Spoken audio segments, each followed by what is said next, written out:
Hello there. I'm Robert Grimm. Welcome to Technology Today. We're going to take a somewhat scenic route to the topic of today's talk. And the word that probably stuck out the most to you in the title sequence was the word apocalypse.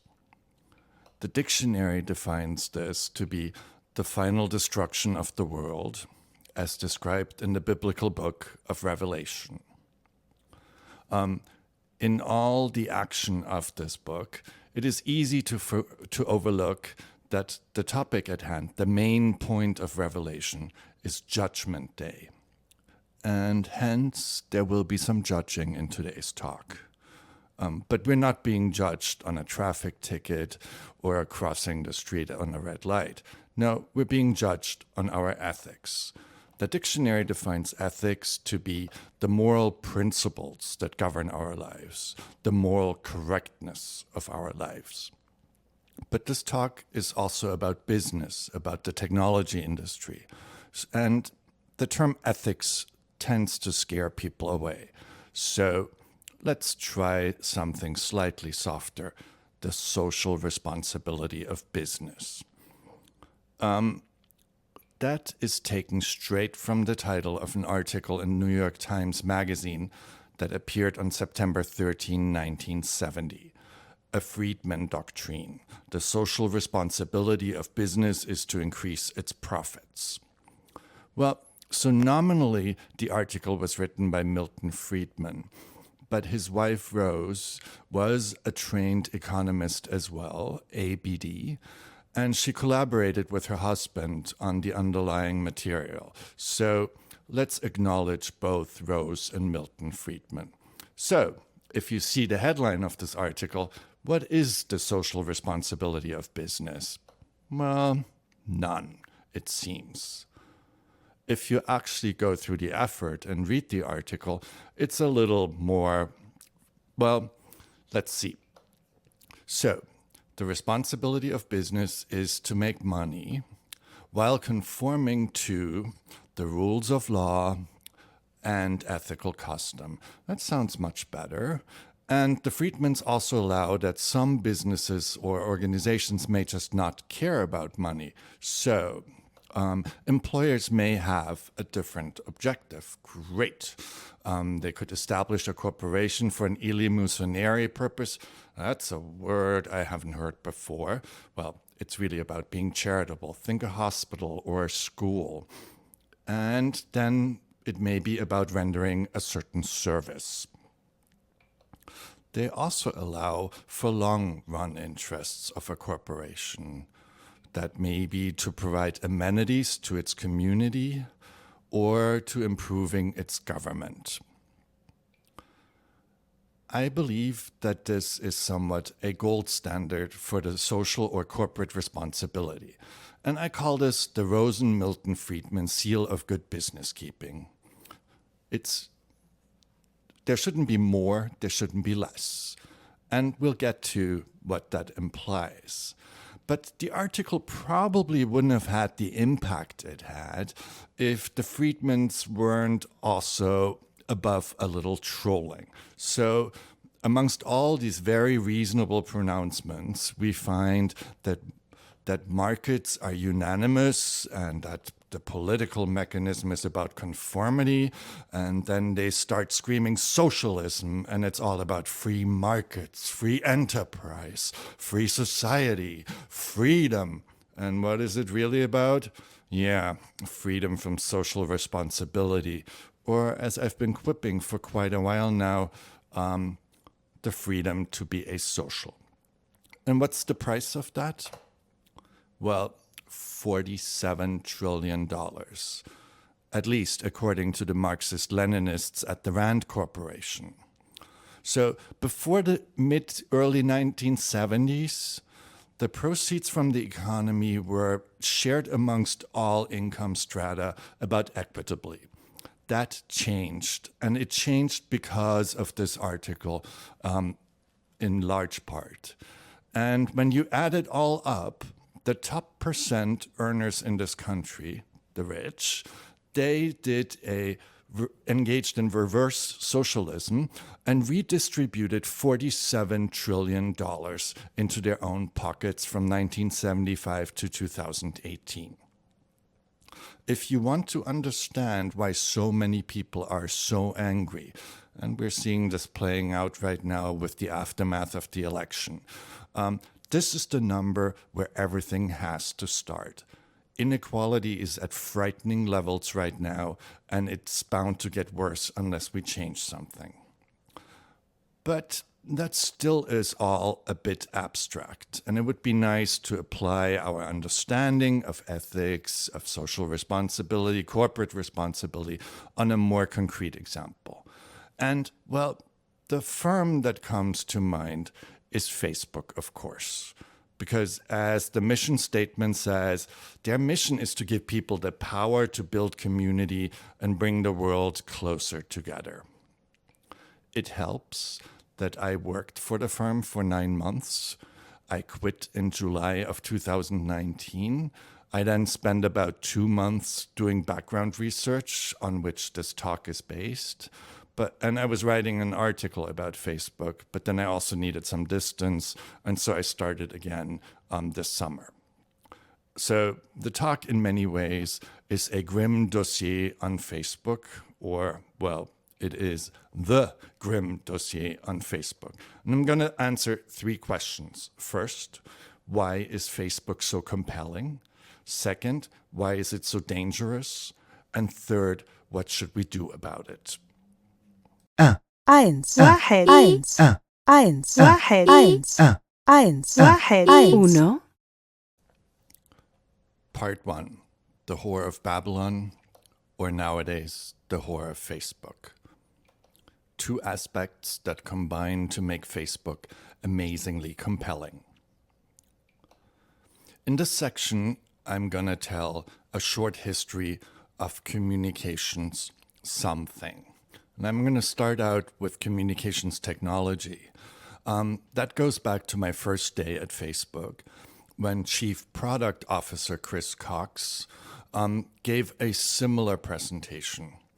And on the horizontal, I'm plotting the years from 1800 to 2020. The choice of 1800 is somewhat arbitrary. I picked it because it's round, and also because the Industrial Revolution was well underway. The steam engine had already succeeded. And there really are 5 different communications modalities that are worth discussing. I am plotting the time it takes for a message to cross the Atlantic, because as a German living in the US, that's a time I really care about personally. And I'm also showing whether it's one-to-one messaging or one-to-many messaging. All right, so we have the letter. And till about the 1980s, 1990s, that was the most reliable way to communicate across the Atlantic. It took 12 days. The first technological innovation that really shortened this time was the telegram. It was invented in 1838, the single wire designed by Morse, and the first experimental line was built in 1843. But the first working undersea cable, I think it was the 5th attempt, only became operational in 1866. That cut it down from 12 days to 12 hours, so that was a great step forward. Only a few years later, the telephone was invented, and that cut down the time to communicate to instantaneous. However, originally, you needed quite some time to set up a phone call. You had to call the operator, the international operator, and they had to talk to their counter on the other side of the ocean. And so it could easily take 24 hours to set up. But even though the telephone was invented in the late 1870s, it took till 1927 for operator-assisted phone calls over the Atlantic to become a reality. This was via radio link. In September 1956, that switched to the first undersea cable. And in March 1963, it became direct dial. And then we're switching from the telecommunications to the inter-messaging. The internet was invented clearly earlier, but it became a mass medium starting in the 1990s. So there was chat, there was email. It could take 24 hours to deliver. I had a friend in Munich when I already lived in the States, and his internet service provider connected to the internet once a day. So every international email across the internet took 24 hours at least. And then video calls and rich messaging became a reality in the late 2000s. So those are the critical messages, communications technologies. And in a discussion amongst friends on Facebook, Jan LeCun, who also is the chief AI scientist for Facebook, but here he is clearly speaking for himself, we were talking about the negative effects of some communications technologies, and he pointed out that pretty much every single new technology led to a kind of moral panic. And I agree with him. This is well documented. This happened over and over again. Also, there were always attempts to imagine the next communication technology as an image of the previous one. And that view is very popular in the technology industry, to just focus on the technology. But I've learned one thing, one overriding lesson since I switched from academia to industry, and that is that technology and business reinforce each other. And to have great success with a technology, you usually also have to have great success with a business model. So I'm going to counter Jan's technology-only view with a second short history, the short history of communications business. And that's where it gets rather interesting, because Western Union is formed as the first modern monopoly. They really invented the modern monopoly. And that lasted till about after the war. But once the telephone took over internationally, Western Union was over as a telegram monopoly. AT&T, after the invention of the telephone, it got its patents in 1876, and they expired in 1893. So for a fairly short time, AT&T was a monopoly thanks to patents. And it went all the way up to the Supreme Court to defend those. And then after the patents expired, for 20 years maybe, there was no monopoly, there was competition. The rate of growth of the telephone network in the US actually increased. And then AT&T very cleverly convinced the regulator, the federal government, that if it provided universal access so that everyone is guaranteed to get a phone, and it does all this investment in lines, it's also allowed to keep control.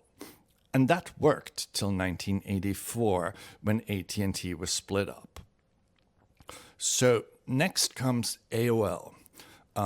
They bundled dial-up and content, so that's their fairly weak business innovation. And they also flooded the US with CD-ROMs, which was helpful at the time because if you wanted to go online, chances were you had an AOL CD-ROM at home. Next, over the last 13 years or so, Apple and Google unbundled the cell phone from the carriers, and then they erected their own wall, the app stores, which we know are rather ferocious. And then finally, Facebook excels at surveillance-based ad targeting.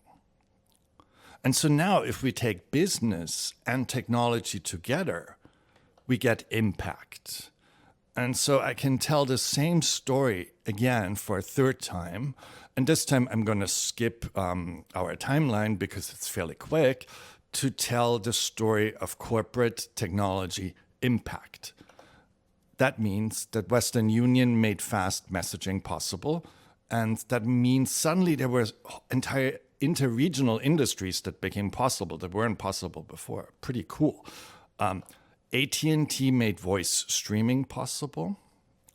AOL made the internet accessible. Apple and Google made the internet portable. And finally, Facebook made the internet personal.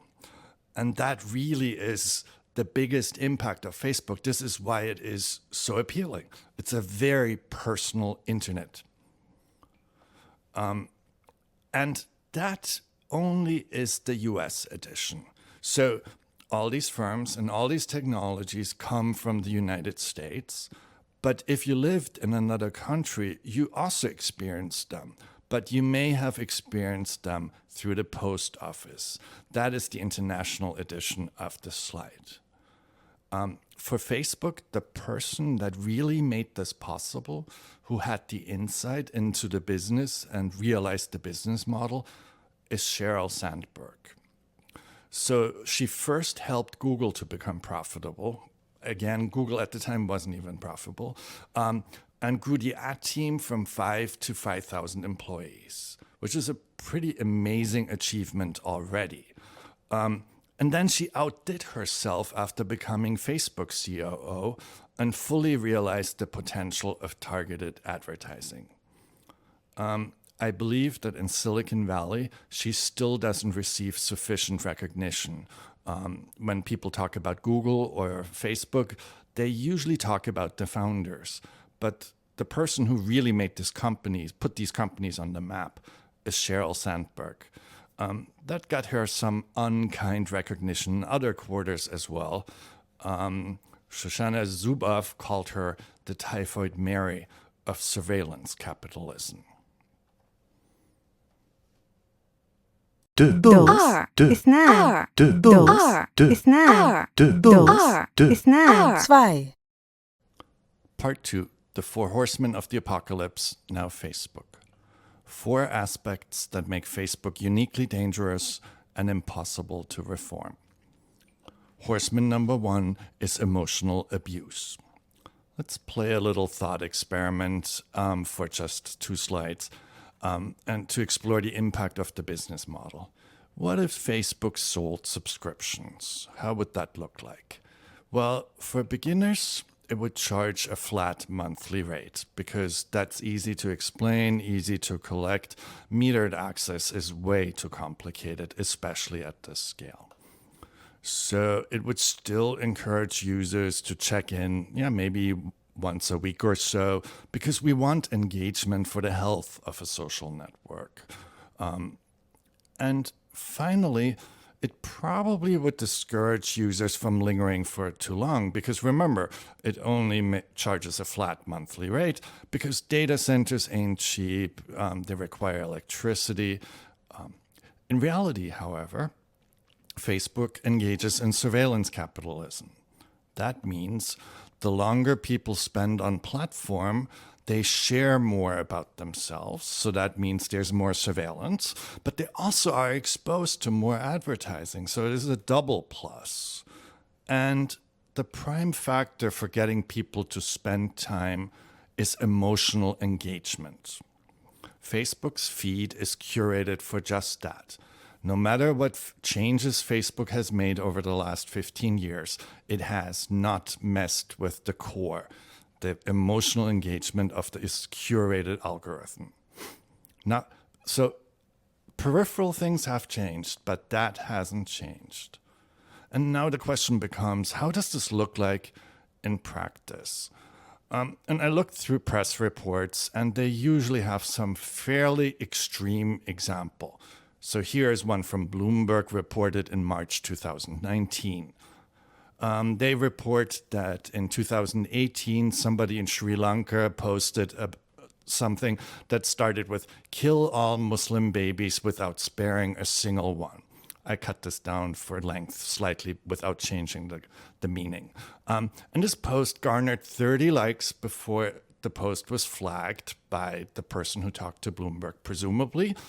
And then after 6 days, it took that long, somebody had reviewed the post and said it was okay with the community standards. There was no real violation.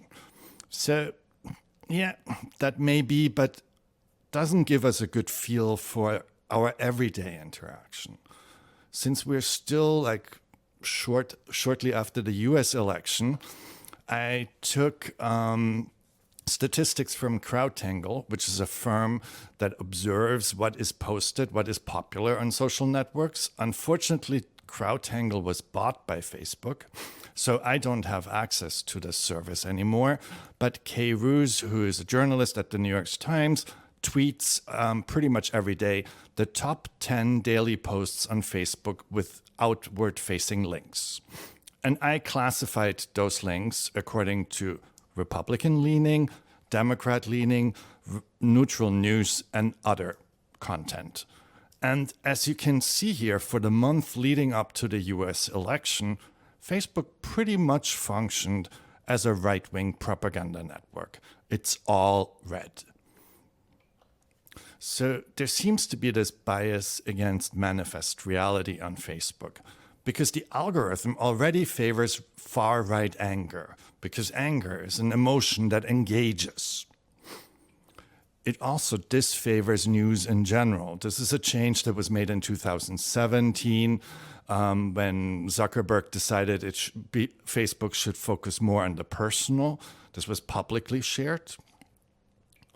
What Facebook didn't share is that it also especially disfavors left-leaning news. And Mother Jones is the news media. They have recognized this in their statistics, and Facebook has repeatedly denied this bias to them in personal conversations. But as the Wall Street Journal reported on the 16th of October this year, Mark Zuckerberg personally approved of these changes. Okay, so this gives us some feel for anger being favored. But here's another take. So while I was at Facebook, I got ad credits and I decided to boost Instagram posts of mine. I just wanted to experiment with images, how they resonate, and see what happens. I targeted anyone over 18 in the US or Europe with an interest depending on the picture, contemporary art, hipsters, and so on. And most of these posts reached between 11 and 17,000 people. They skewed towards the younger, equally to women and men, and they received maybe 1,800 to 3,300 likes. There were two posts that stuck out. The first one is the empty stage after the first part of Angels in America, which reached 46,300 people and saw 6,600 likes. And I'm not entirely sure why that was so popular, but it is a very popular play. The second post is the one I'm more interested in. It reached 33,000 people and 4,950 people engaged. So this is the image. This reflects more or less the view from the bedroom window of the room I lived in as a teenager. And I shot this picture 2 years ago at 4 a.m. in the morning. There was hardly any light. I really liked this picture because it reflects something of my personal history, of my teenage years, but it's not an easy picture. It's not a happy picture, a happy occasion. And here is the interesting part. For some reason, and I don't know why, this picture resonated deeply, and it was preferentially shown only to young women. You see this here. The demographics are heavily skewed to young women between 18 and 24. So I now have knowledge. I know that if I target women who are interested in contemporary art, and if I use depressing imagery, I may just have something that resonates. I'm not sure we should know this. And I can imagine a very vicious feedback cycle here, which we don't know if it happens, because the algorithm selects for strong emotions. We humans, we learn what maximizes reach, as I just did, and each learns from the output of the other. But even if that's not the case, the arrangement that Facebook shows us only things or preferentially things that are emotionally engaging is abusive in the long term. Nothing can change that. Horseman number 2, the extreme scales. So again, back to the business of Facebook. If we rank Facebook as a global corporation, it is 6th by market capitalization, 10th by cash holdings, 18th by profit per employee, 20th by profit, and 390th by number of employees. This draws on this year's Fortune Global 500 ranking, the Global Cash 25 ranking from last year, and I believe one other source. Facebook's human reach is even more telling. So as of the last quarterly report, there were 56,653 employees. Yet Facebook had 1.82 billion daily active users, 2.74 billion monthly active users. But there are only 7.8 billion humans on Earth, which means 23% of humanity are daily users of Facebook, and 35% of humanity are monthly users of Facebook. Now, if we factor in that 1.4 billion Chinese are unreachable because behind the Great Firewall of China, then those percentages go even further up. Facebook reaches 28% of non-Chinese on a daily basis and 43% on a monthly basis. Yet there are only 57,000 employees. They're only in a few cities in the US and in Europe. So what's the worst that can happen? And we already know that because it has happened already. So Facebook in Myanmar. The two of them are synonymous in the country because Facebook approached the cell phone carriers in the country several years ago, and it paid them so that the carriers made access to the Facebook app on cell phones free. At the time, Facebook had no business presence in Myanmar, and at the time, Facebook didn't have a single Burmese speaker as an employee. This has changed somewhat. Why? Well, Myanmar's military, which gave up control over the country 10 years ago, had been actively inflaming sectarian tensions. Their goal was that the population, when faced with unrest under civilian government, would want to return to military rule. They had a dedicated unit. Officers were trained in Moscow. Of course, Moscow always has to be involved when it comes to such activities. And then the worst case happened, the genocide amongst the Rohingya. The Rohingya have been a disfavored ethnic minority, Muslim minority in the country for quite a while.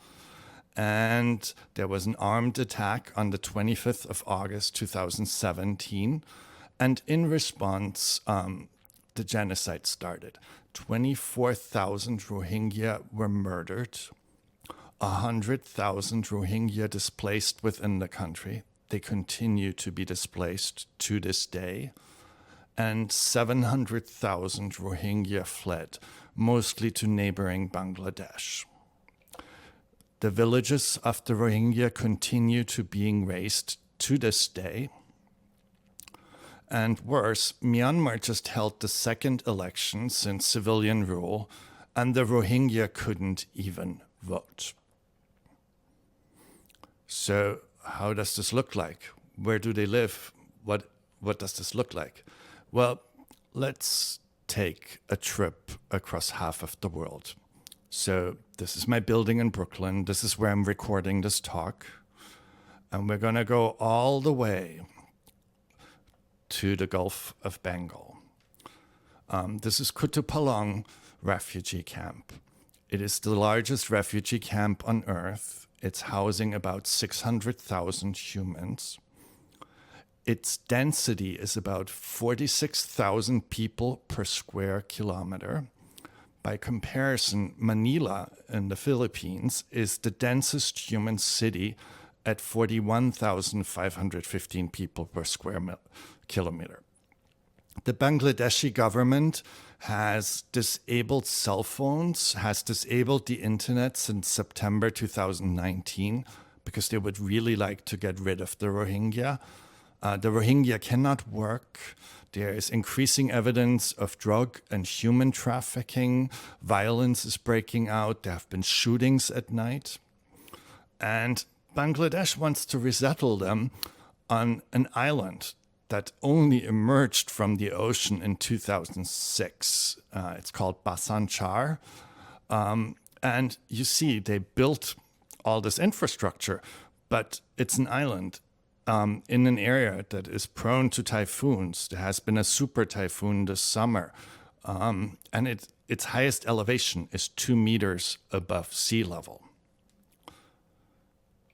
The terrible thing is that the extreme scales will ensure this will happen again. And in fact, there are signs that in Ethiopia, a similar situation is already developing.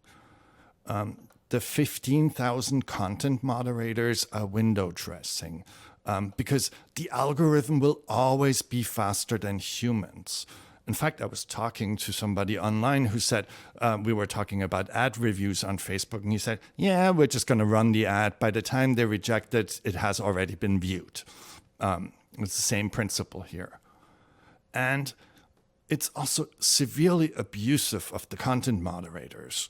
So there are reports that they used to have only 9 minutes a day of supervised personal breaks. And they make maybe $28,000, $30,000 per year, but they aren't even firm employees. This is all outsourced. Horseman number 3, alternative fact. So George Soros at Davos in 2018 gave an interesting speech. And he said, the internet monopolies have neither the will nor the inclination to protect society against the consequences of their actions. That turns them into a menace. And it falls to the regulatory authorities to protect society against them. I would argue this is not so surprising and wasn't so surprising in 2018. I must also note that George Soros is an extremely astute reader of politics and trends. I find his essays, which he publishes infrequently, very, very insightful. But it triggered Facebook, and so the company astroturfed back. It hired a right-wing marketing firm called Definers, which placed news, quote-unquote, articles on right-wing websites, claiming that Soros is behind anti-Facebook efforts. Okay, well, let's look at Facebook's community standards that apply to us, the users. They are very much concerned that content is authentic because they want a better environment for sharing, and we don't want people to misrepresent anything. Well, by its own community standards, Facebook would be off Facebook by now, because outside coordination results typically in account termination. Former VP Elliot Schrage took responsibility for hiring Definers, but it looks very much like he took the fall for somebody else, and it's unclear what really transpired to this day. This is pretty distasteful, especially that Zuckerberg and Sandberg, who are both Jews, contribute to this right-wing paranoia about Soros, a Hungarian Jew. The worst part is all this has happened before. So one evening I was still at work at Facebook and I was working on my own ads, and I was curious how Facebook defines an ad impression. and I looked it up on the internal wiki. Here is what I found. Facebook uses a specific definition for an external impression, the number of times a unit was on screen. This is technically defined as 1 by 1 pixel of post or piece of content in a user's viewport for more than 0 seconds. And then in parentheses, we don't reveal this definition externally. So let's take this apart a bit. This is a very misleading notion of impression. A pixel? Yeah. There is no technical necessity for this. And it is very much self-enriching. The worst part is an astonishing display of shamelessness. So, because every employee of the firm has access to the wiki, every employee could view this document. At the same time, every employee was expected to keep the secret, namely that Facebook was defrauding its paying customers from day one. Somehow, Facebook kept the secret until September 2019. It has since published this odious definition of an impression. I fear I was a bit too loud complaining about it. But I talked to somebody who worked for Facebook's biggest competitor in their advertising team. And that person noted that all they could observe, what their own customers told them about numbers they saw on Facebook, it never made any sense unless you accounted for something like this definition. So when I told that person what the definition was, they said, we long suspected that. So all of this has happened before, and all of this, unfortunately, will happen again. Let's watch a little clip from a congressional hearing in October 2019. So I don't remember everything that was in the question. That's all right. I'll move on. Can you explain why you've named the Daily Caller, a publication well documented with ties to white supremacists, as an official fact checker for Facebook? Congresswoman, sure. We actually don't appoint the independent fact checkers. They go through an independent organization called the Independent Fact Checking Network that has a rigorous standard for who they allow to serve as a fact checker. So you would say that white supremacist tied publications meet a rigorous standard for fact checking? This summer, Mr. Kaplan pushed to partner with right-wing news site The Daily Caller's fact-checking division after conservatives accused Facebook of working only with mainstream publishers, people familiar with the discussion set. The quote continues, Mr. Kaplan argued that The Daily Caller was accredited by the Poynter Institute. The contentious discussion involved Mr. Zuckerberg, who appeared to side with Mr. Kaplan, and Chief Operating Officer Sheryl Sandberg. That's what the Wall Street Journal said on the 23rd of December 2018. So Mr. Zuckerberg was clearly lying by omission when asked a direct question in Congress. Horseman number 4, daycare for engineers. So Facebook's pre-COVID culture was very interesting because Facebook has an amazing video conferencing setup. There's lots of small rooms in every single office. They have lots of comfy chairs. The video gear actually works seamlessly, reliably, which is almost a miracle. And yet the firm was very, very insistent that people have to come to work, even though teams were usually spread out. I was in the New York engineering office. I worked with people in Seattle. I worked with people in Menlo Park. I worked with people in Boston. I didn't work that much with people in New York, yet working from home was frowned upon. And the reason is that the firm is run as a cult, as a social impact cult. Much of the internal culture is designed to overwhelm, to make beholden, to undermine independence and critical thinking. I think it is no coincidence that this summer, after several months of lockdown and not being able to come to offices, employees at Facebook seemed to push back at a stronger rate than ever before. But still, Facebook loves to smother them with perks. There's the signing bonus, there's the high salaries, there are weekday meals, breakfast, lunch, dinner. There are snacks, T-shirts and hoodies, the pervasive swag. There's dry cleaning, though I don't really understand why Facebook employees would need dry cleaning. There are employee group outings, and the firm pays for them. And then there are the occasional fancy drinks and meals at inn spots, and so on. Facebook also tries to keep them comfy yet busy. So the offices look like some hipster vision of a welcoming frat house. Yet performance reviews happen every 6 months, which is totally insane, way too frequent. They keep managers busy for 2 or so weeks, and, well, nothing much happens during those 2.5 weeks. To give you a better feel, I'm going to share some impressions, all pictures I took over the 9 months. So you see a conference room, the pervasive vending machine. You just use your employee ID if you need some gadget. There's this great agitprop art. I mean, great graphic artists.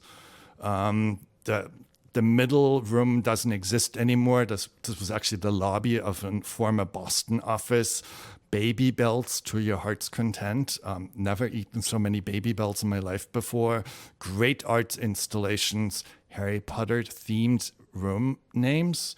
I do not want to know what happens in Avada Kedavra. But alas, leaving was very expensive because boom. However, not all was bad, because the impact of Facebook, the social impact, is real. I found my own voice as a writer on Facebook at the worst phase in my life. And so I know from firsthand experience, Facebook can be amazingly compelling. The New York City engineering office has the best job perk ever. So they have a gelato bar, 12 different flavors of gelato made fresh every week. I think I stayed 3 months longer than I would have without this perk. And finally, I've never worked with so many emotionally available straight men before. It was really noticeable how friendly and how human and how interactive straight men were at Facebook. And I'm highlighting this because Facebook actually, I know that Facebook interviews for that, it selects for that, and it's highly successful, and this was deeply impressive. بين 3 3 بين 3 بين 3 The heavenly warrior defeats the beast, or Facebook. 2 aspects of leverage in forcing Facebook to change. First of all, this is directed at all of you who are software engineers or designers. Facebook requires software engineers and designers. Why would you want to work for a firm that brings about genocide repeatedly when there are so many pressing problems on a global scale? This is New York City in the aftermath of Hurricane Sandy. Climate change is real. Climate change is catastrophic if we don't change things. Here you can see how downtown Manhattan was without electricity after Sandy. We're talking about novel diseases. This is the gazebo of the AIDS Memorial in Manhattan. And you're looking through it at night in April, and in the background you can see one of the refrigerated trucks full of COVID dead. On a Friday night, this is Manhattan at the end of April, empty. This is Times Square during the apocalypse. Or if you want to work on social justice, the country is being torn apart because police keep shooting black and brown people. It happened that the George Floyd protests started right outside my apartment building. This is the police presence. The best armed police were standing outside the Apple store next to my home. And for good measure, Apple decided to dress up the store as a penitentiary for the election. So there's more than enough good things to work on. Pour the creativity of technology and Silicon Valley into that. Why would you want to work for Facebook? The second angle is that Facebook is not yet a sovereign. It is bound by laws and regulations. Remember the Rose and Milton Friedman seal of good business keeping? I really believe in that because corporate responsibility is a sham. And we have the perfect experiment to determine that. Because last year, up to 200 CEOs pledged to the Business Roundtable to do better, to be more responsible. And then COVID-19 hit, and that provided the perfect test. Those 200 corporations paid out 20% more to shareholders than other corporations. They were 20% more likely to lay off employees. They were less likely to offer discounts to customers or to donate to charity. The thing is, this isn't even surprising. Behavioral psychologists call this moral self-licensing. When I think I'm good already, then I have more license to misbehave. One of the most egregious examples of this is Mark Benioff, a snake oil salesman. So, Salesforce on the 25th of March of this year committed to not doing significant layoffs over the next 90 days. And Mr. Benioff used the term ohana, which is Hawaiian for extended family. And he took, this is like a very good example of cultural appropriation gone awry, because he takes a term that is truly meaningful in Hawaiian culture, stripped it of all connotations and used it in a business tweet. Well, it turns out Salesforce actually stuck with that. But then came August 25. Salesforce announced a record quarter. Revenue was up 29% year over year. It was one of the best quarters in the firm's 21-year-old history. And the same day, the firm laid off 1,000 employees. So, how do we counter this freedom to be asocial? The amazing thing is that Rose and Milton Friedman actually worked on that. And for well over a decade, they were arguing for negative income tax. It's essentially universal basic income, just like Martin Luther King Jr. did. But when it comes to social networks, well, more generally, only vigorous action by sovereigns works. There has to be a counterweight to the freedom of business, and that is regulations and laws. When it comes to social networks, there's three things sovereigns should do. First of all, they shouldn't let Facebook into their country unless these three rules or laws are met. And those are that it needs to require a local business presence with engineers. If Facebook isn't in a country and you let them into your country, you can say goodbye to your democracy. Don't do that. The country should require employees to review content. Engineers need to be forced to bear the brunt of the negatives of what they create. And outsourcing should be outlawed here. And finally, firms like Facebook need to be held financially liable for real-world harm. So, in conclusion, Facebook makes communication more frictionless. It manipulates us for financial gain. It has no discernible ethics. It practices techno-imperialism with genocidal consequences. Socially responsible social networking requires a local business presence. It requires that all employees review content, and it requires that the firms are liable for harm. Finally, we're all called upon to restore the Rohingyas' livelihood. This is imperative. Finally, I want to thank my parents, Rosa and Otto, for raising me to cherish personal integrity and for enabling an education that forms the basis of this dissent. Thank you.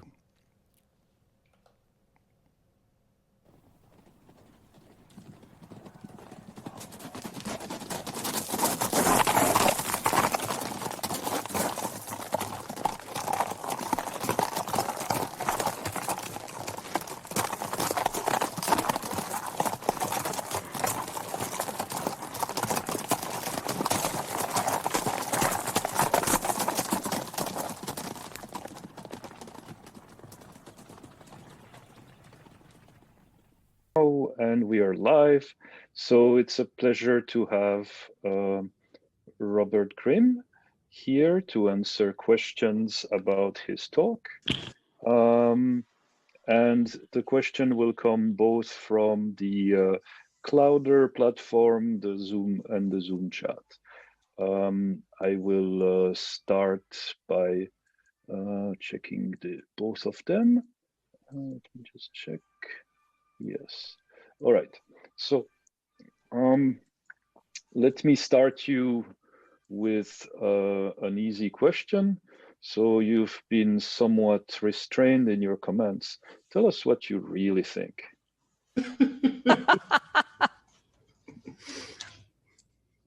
All right.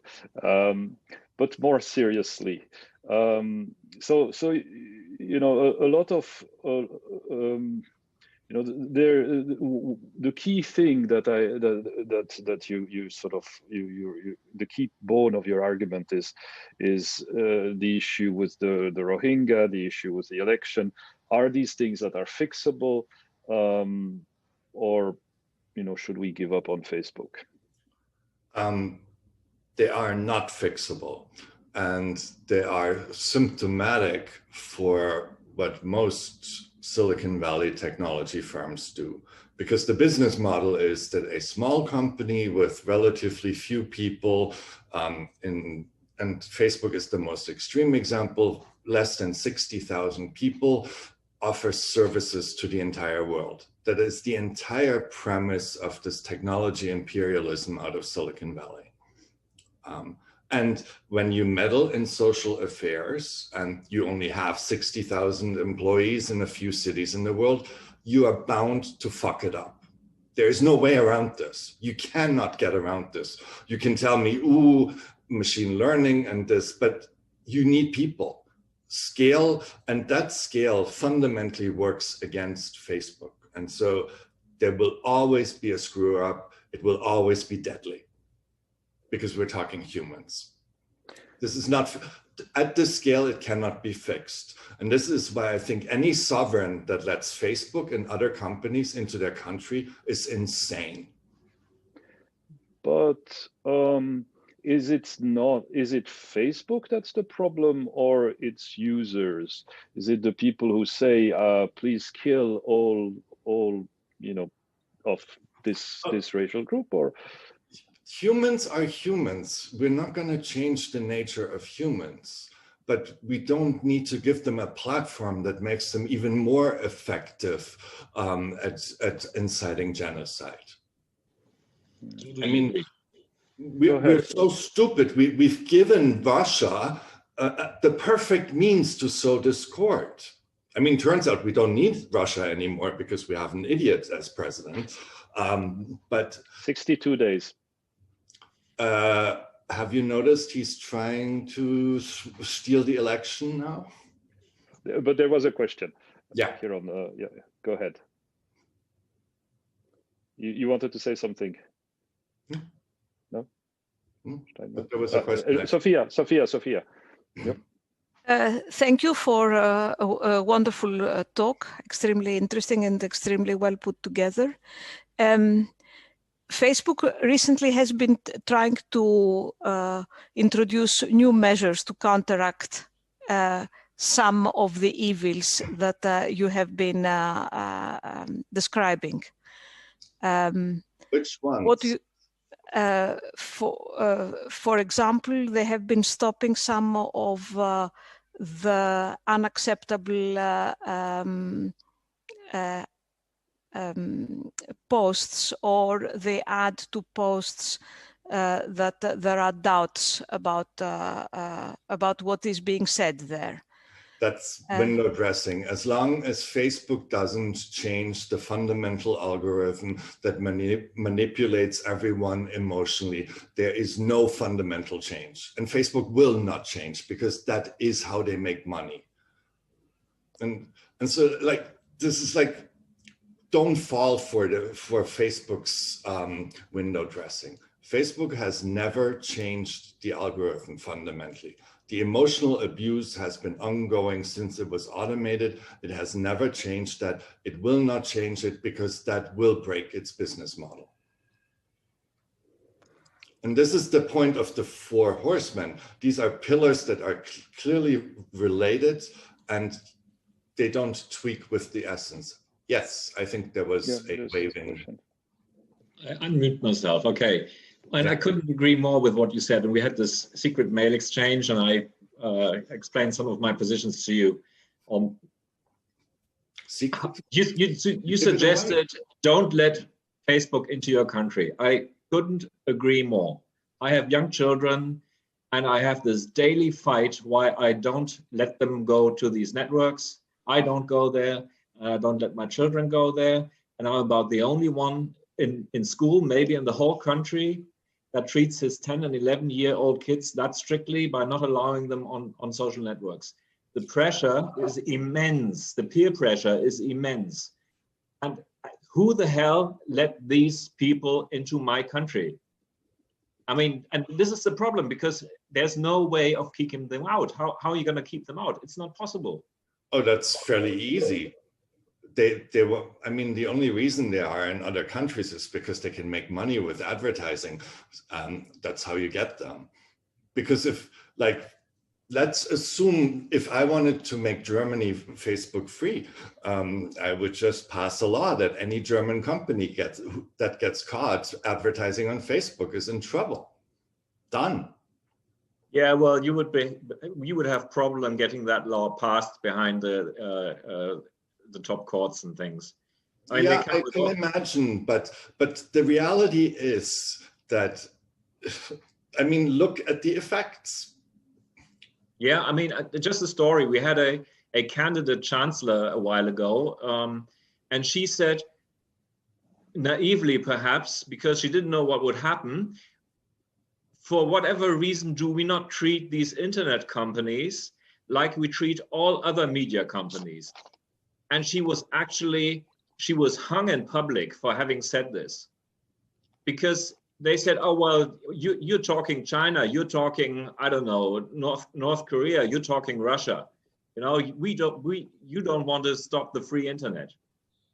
I mean, you're talking in censorship, right? So the public opinion about the freedom in the internet as a civil right in a way has sort of made it literally impossible to do anything about these companies. Well, to a degree, but the interesting thing is that at least in the US, a very badly written law was passed against that actually restricted internet speech. And that was just, you need to somehow weave in child trafficking. You can get anything passed. Okay, yes. So, yeah, so children have no voice in my country, so that's a big problem. I mean, there's nobody talking in their interest. Yeah, Sophia. I think that to a large majority, the traffic that is on Facebook, let's say 90%, is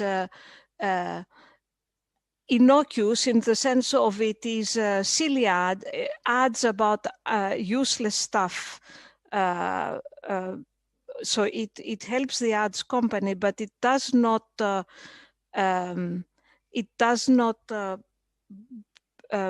promote hate and fake news.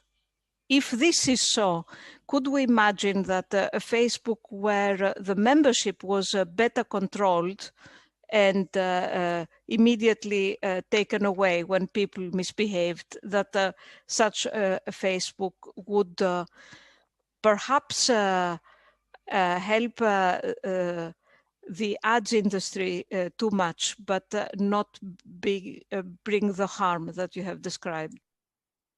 And again, no, I don't think that's, you're thinking in, can we tweak a little knob? And then it becomes good. And I would caution you, and I would argue, no, you cannot. Because the only knob that you can tweak that will have positive effects is scale. We need to return to human scales. Techno-imperialism, no matter how, like, it's just not gonna work anymore. You cannot make a firm work that has 60,000 employees and rules the world. That is fundamentally imperialist. It cannot work. And then you add in emotional manipulation, you add in a CEO who lies to Congress when he wants to, and has, like, his position is protected because his Class A shares have 10 votes compared to everyone else's 1 vote. I mean, this is absurd. A CEO who lies to Congress blatantly, like in public, like this is, I mean, I was watching this clip go viral and I'm like, this sounds a bit odd. And so I researched it and then I find out that Zuckerberg just lied. And it's so obnoxious. He belongs in jail for that. I'm less troubled by this. I mean, these are like the other things that you were mentioning earlier. I find more troublesome. Whether why are we accepting that CEOs sit in front of the legislature and are asked a direct question and lie? The guy belongs in jail. Trump, 20K lies. That ship has sailed, kid. No, it hasn't. No. It sure has. In our country, then we should turn the Titanic Trumpistan. But here's another point. So you banging on Facebook, but what if Facebook wasn't the worst? What if it was just the first generation, and now that people are pushing back, there'll be a next generations of systems with even fewer restraints? I hope I will not see that future. And I've heard of, what was it, Parlay, which is supposedly for our Republican friends to have fun and talk without who lie and who adore fascism so much they have to revive it after 100 years of break from it. Excellent. But my point is, it may not be the end of that technological road, right? Well, I mean, then it's pretty certain that humanity or human civilization will not survive, because this is not a road that is going to be productive for humanity. I mean, we're at a crossroads already. Climate change is the question. Will we address it? And if not, it's over by the end of the century. So the question is the existential question already exists. And so we know what to do, but the will has been lacking so far. So, yeah. I'd like to come back to your scaling point. I think this is very true in a very primitive sense. If you look at freedom of speech and when it was sort of first coined, the term, at that time with no telecommunication, it just meant I could stand in the market and say whatever I think, and I was allowed to do so, and that was perfect. I mean, I don't want to restrict this in any way, but I had no reach. And with every new technology that afforded me reach, there was regulation was immediate. So there's regulation for newspapers, there's regulation for television, Everything is regulated, even the public channels. But that's actually not true. Let me continue. Even the public channels, public television channels, they maybe not be so strictly regulated, but their reach is very limited. And today, anyone can spread his opinion to everyone in the world, which is really unprecedented. And doing this without any regulation is extremely dangerous. So your argument about immediate regulation is not correct historically. Not immediate. Okay, I agree. No, the telegram was not content regulated. The telephone was not content regulated ever. But the reach was. The reach. The reach wasn't either. To one. It was to one communication, and that doesn't really matter. The R rate was 1.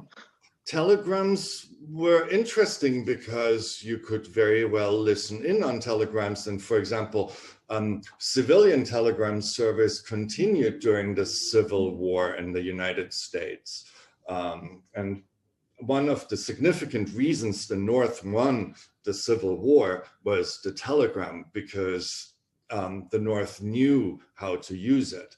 And the president at the time actually more or less lived in the post office building, but because he used the telegram to communicate with the troops. Sure, I was talking about mass media, mass reproduction of opinions, and this was certainly regulated. But that's different. You need to be precise. Okay, that's what I was talking about. But yeah. This is important because, and also making I think it's important that technology doesn't exist without a business. The two of them go to one and one. They go hand in hand.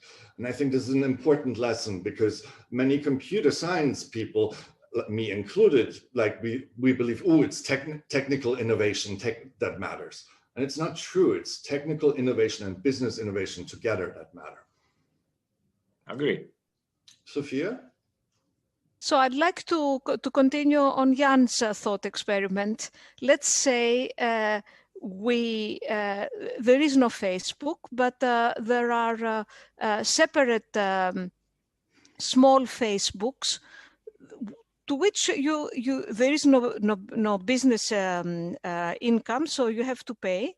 You pay a little bit, and then you go there and you exchange opinions, and you get organized with like-minded people. The internet allows that, and encryption allows this to be secret. Is that better than having Facebook that tries to control it a little bit? It's a genuine question. I'm not trying to. No, I don't know if it's better.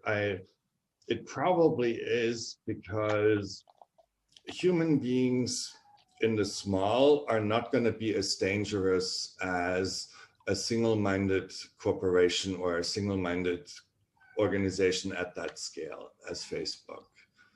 But what you have described, I think, was to a large extent perpetrated by human beings in the small. It was local humans which latched onto the infrastructure that was offered.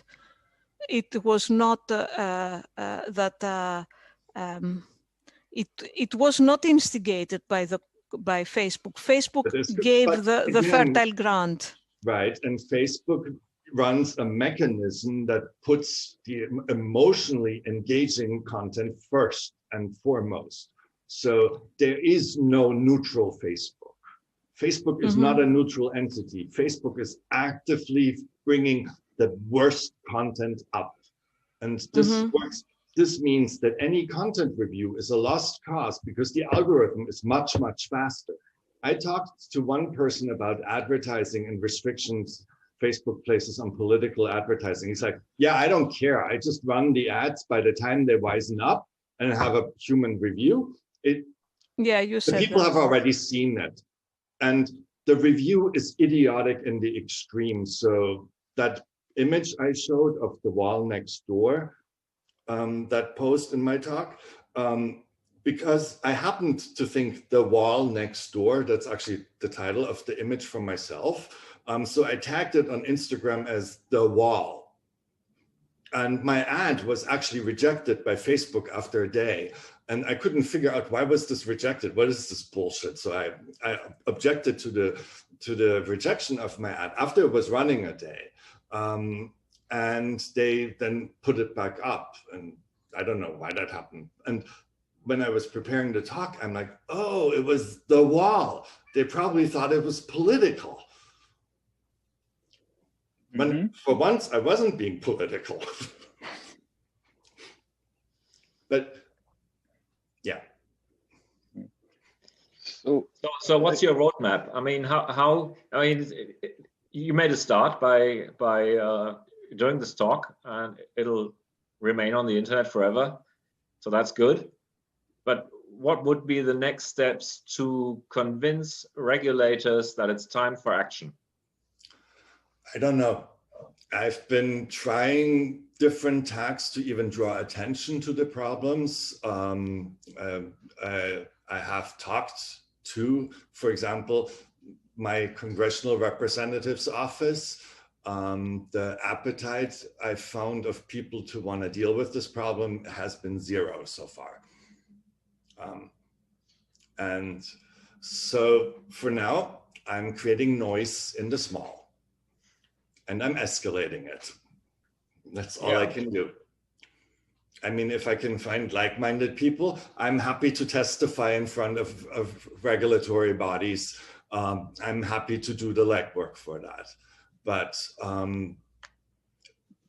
educating people, giving this talk. I mean, I uploaded it to YouTube myself tonight, and so I can start linking people and hopefully start a conversation. I mean, tactically, it may be a problem that you attack just Facebook, but because indeed there's more out there with equally poor morale. I mean, one of my favorite attacks is Apple, and Apple created a religion. And I was even thinking whether Apple is actually worse than Scientology. But this is my personal thing, right? But if I say that to somebody who has an iPhone in his pocket, he will no longer listen, right? So the same thing may happen to you when you bash on. Yeah, I could explain this to you, but this is not a topic. We're listening. Now. We're listening. We're listening. We're listening. Yes, sure you are. This is very difficult because I talked to a local attorney because there was an incident of pornography being watched by 10-year-old children at my school locally on the school internet, hardcore pornography, xxx.com, if you want to look it up. So who's to blame for that? And I spoke to the local attorney, and he said, well, we opened the box of the Pandora. And I said, so what, you're the attorney? I mean, and he's also a member of a political party.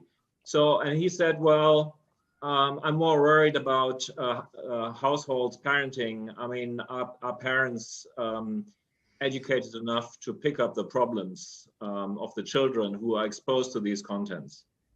And I couldn't believe it. I mean, if an attorney makes this kind of response, who would actually I mean, send people to jail, the case seems lost. I think he has a point, though, because if parents cannot keep up with the technological change, when people cannot keep up anymore, and that is the situation we're increasingly finding ourselves in. So I realized this during the talk. There's a generation of kids growing up now. They will always, they will not have been a pre-social network age. They grow up with these devices. My teenage years were very relaxed because I grew up at the speed I wanted to grow up. And that came in different, slow and faster, but it was at my pace. I cannot imagine what it means to be growing up with this. Yes, agree. I agree. But there's no consent. There's no consent. We were never asked. I mean, nobody ever asked us whether we want this. Well, that's always been That happens to all the technologies. That's yeah. I mean, this is not really new, and as maybe someone a bit younger, I believe that we always had a lot of new technology, and we always had to keep up with a lot of new technology at every generation. So at some point TV arrived, at some point video games arrived, at some point phone arrived, and there is always a new technology, and it's our job as parents. I'm also the father of a 2-year-old son that to keep up. We have to do that, and my parents had to keep up when video games arrived, and their parents had to keep up when TV arrived. But I think you will find there has been an And Dimitri, do you think that the parents now are able to keep up, or I don't know? That's okay.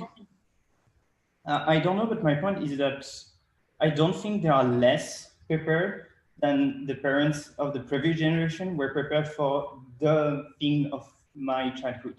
So were my parents prepared to keep up with what it's meant to have readily available video games or to play all the time? I don't know, but it still was their job.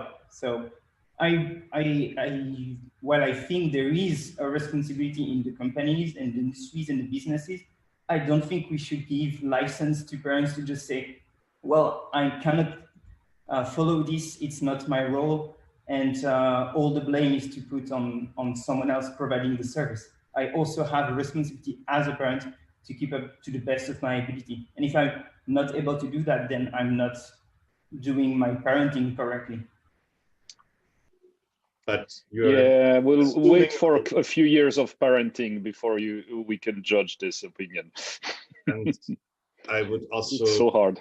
Ask, aren't you assuming a whole lot about educational attainment of parents and so on? What Parents are Facebook addicts. I think I would say of course it is the parents' responsibility, and what they always try to do to help their children under all change and under all technology. But it still could be the case that the parents are unable to help in the particular case. And if they are unable, maybe, I think that's the argument, maybe then they will be putting pressure on the politicians to bring the necessary regulations. Hopefully so. It may be too late for a whole generation, because there's a whole generation of young teenagers who have been exposed to hardcore pornography unwantingly, just out of accident, or somebody pointed them there, and there's nothing happening. All it takes to enter those sites is say, yes, I'm 18. I mean, this is what I was saying to Robert before. How can a company like Facebook, who has contracts with its customers that are worth billions in advertising, how can they make contracts with children without even knowing that they are children? Children can sign into Facebook, and then never is their identity verified, never is their age verified, and nothing happens. So I will have to sadly interrupt this discussion because we're running out of time. Our allotted slot ends in exactly 1 minute. So any last words, Robert? I think I've said everything that needed to be said. All right. Well, I would like to thank you for attending and thank Robert for giving a wonderful, wonderful talk. And taking the stand. Yes. Thank you. Thank you for doing this. Yep. Thanks a lot. So we can chat more. There is this Clouder room called Meet the Speakers.